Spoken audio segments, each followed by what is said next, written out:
ओम शांति। 4 अक्टूबर 2022 परमात्मा शिक्षाएं। बाबा हम बच्चों के कल्याण हेतु समझाने दे रहे, एकाग्रता में सुनेंगे और आत्मसात कर लेंगे। बाबा कहते हैं, एक होती है सोचनी अवस्था, अर्थात कोई भी बात या फिर परिस्थिति के आने पर उसके बारे में सोचते ही रहना, अर्थात उसके लाभ हानि मतलब उसके रिजल्ट को पकड़ कर रखना, अटैच हो जाना। और इसके विपरीत एक है असोचनीय अवस्था, अर्थात असोचता स्वरूप, अर्थात किसी भी कार्य प्रति अपने बेस्ट एफर्ट देकर उसके रिजल्ट को परमात्मा को समर्पण कर देना, अर्थात उसके प्रति ज़्यादा सोच विचार में न पड़ना।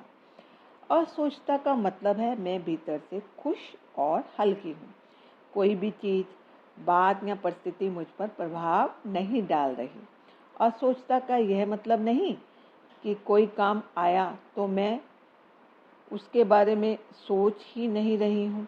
असोचता का मतलब है मैं करती हुई न्यारी हूँ, सोचती हुई सोच से न्यारी हूँ, अर्थात उसके फल से न्यारी हूँ। बाबा कहते जब ज्ञान का सागर स्वयं आ जाता है पढ़ाने के लिए, तब उसका ज्ञान सुनते समझते हुए भी मैं अनजान ही बनी रहूं और कहूं कि मुझे समझ ही नहीं आ रहा, तो यह भी एक तरह से पाप कर्म हो जाता है। अब यह समझ भी क्यों नहीं आता? क्योंकि जो अंदर रावण बैठा हुआ है, अर्थात जो भीतर रावण के संस्कार हैं, वो अंदर बैठे राम को शक्तिशाली बनने ही नहीं देता, वह राम को जागने ही नहीं देता हमारे भीतर। आत्मा ज्ञान सुनती तो है, पसंद भी करती है, परंतु वह ज्ञान को सिर्फ दिमाग तक ही रखती है, दिल में नहीं समाती, इसलिए वह भीतर से जागृत नहीं हो पाती और सब कुछ देखते समझते हुए भी अनजान ही बनी रहती है। बाबा कहते हैं काम, क्रोध, लोभ, मोह, अहंकार, इन पांचों में से अहंकार ही है जो कि सबसे सूक्ष्म है, जिसको समझ पाना, जान पाना और पहचान पाना थोड़ा मुश्किल है। हमें ज्ञान का भी अहंकार हो जाता है कि मैं बहुत कुछ जानता हूँ। जो हम योग तपस्या करते हैं उसका भी हमें अहंकार हो जाता है कि मुझसे बड़ा योगी कोई नहीं। हमें अपनी धारणाओं का भी अहंकार हो जाता है कि मैं बाल ब्रह्मचारी हूँ, कि हम तो शुद्ध अन्न ग्रहण करते हैं इत्यादि।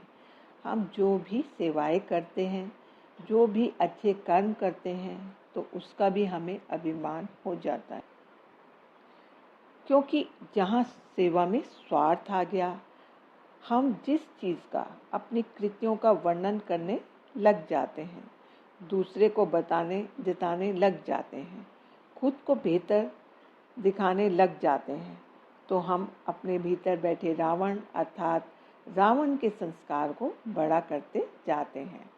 तो चेक एंड चेंज करें और निराकारी, निर्विकारी, निरहंकारी बने। बाबा कहते हैं जब हम अपनी इस मनुष्य बुद्धि अर्थात स्थूल बुद्धि को, जो कि देखती ही सब कुछ हद का है, जिसकी समझ ही लिमिटेड है, तो जब इस बुद्धि को हम परमात्मा को दिल से समर्पण कर देते हैं कि बाबा अब तू बता इस बुद्धि को कैसे यूज़ करें, तो शिव बाबा फिर इसे दिव्य बनाकर दिव्यता के साथ यूज़ करता है, जिससे कि फिर हमारा भाग्य भी ऊंचा बनता जाता है।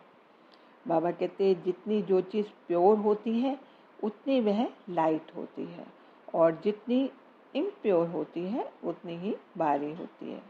ठीक इसी तरह जो आत्मा जितनी प्योर होती जाती है, अर्थात जितने शुद्ध संकल्पों से भरपूर होती जाती है, उतनी वह मन से हल्की रहती है, उमंग उत्साह में, हाई वाइब्रेशन में रहती है।